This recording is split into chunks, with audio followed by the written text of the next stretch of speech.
অবশেষে সকল বিভ্রান্তিকর তথ্যের অবসান। জানুন খুনির বর্তমান লোকেশন। হ্যালো এভরিওয়ান, আমি ফয়সাল করিম মাসুদ। আপনারা যে হাদি হত্যাকাণ্ডের সাথে আমার জড়িত থাকার কথা জানেন। আসলে প্রকৃতপক্ষে আমি হাদি হত্যার এই ঘটনার সাথে কোনোভাবেই জড়িত না।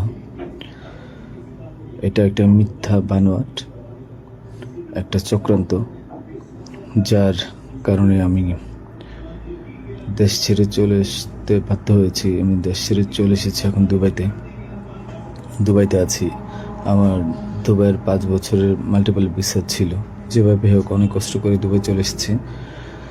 আর আপনারা এই হাদি হত্যাকাণ্ডের জন্যে মিথ্যাভাবে আমার ফ্যামিলির সবাইকে জড়াইছেন।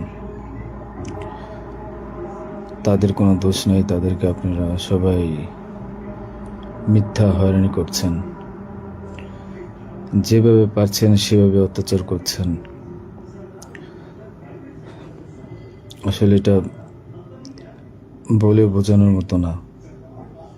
আপনারা অনেক অত্যাচার করছেন, মিথ্যাভাবে তাদেরকে ফাঁসিয়েছেন, আমাকে ফাঁসিয়েছেন। হ্যাঁ, হাদির সাথে আমার সম্পর্ক ছিল। আমি গিয়েছিলাম তার অফিসে যাওয়ার পিছনে কারণটা হচ্ছে,